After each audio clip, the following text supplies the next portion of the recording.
to cosplay, or I guess crossplay too. We can get into that. I'd like to know how you first came to that, and if drag or cosplay came first.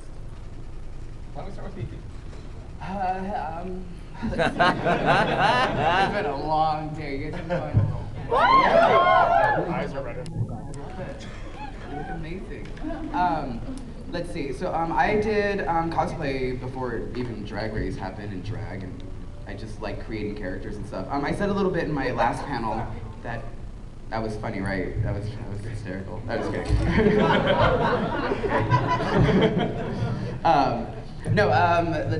So I said in my last panel that I liked comic books and stuff, and I used to read comic books to get lost in the characters because I didn't like my childhood. As most of us, a lot of us were picked on and everything, and so these mutants and these people that got picked on found their friends and their soulmates and their friendships, and I could relate to that, and I used to want to like transport myself to these like fantasy worlds and get lost in that, so that's where I really got lost in cosplay and had fun with it. Yeah. Your name was inspired by Phoenix, wasn't it? It was Phoenix.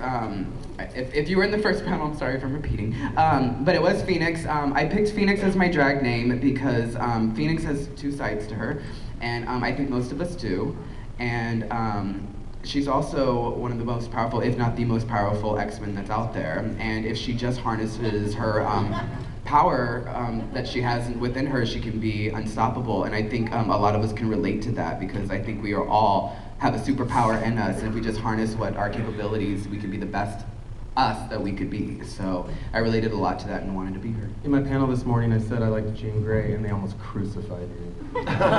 Chad, what about you? I mean, I was definitely a child of the 70s, so I grew up with, the Saturday morning cartoons, original Wonder Woman, Scooby-Doo, I'm a big Star Wars baby, a big Indiana Jones baby.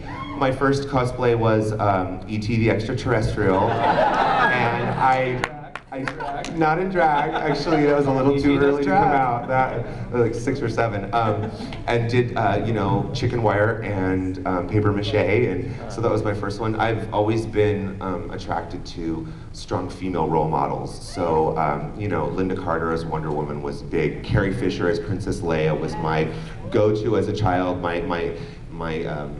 my obsession that I couldn't confess to my parents because it sure would have looked strange for a little 6-year-old boy to be worshiping Princess Leia when he should have been worshiping Luke Skywalker, So, it's always been that for me. It's always been the role play.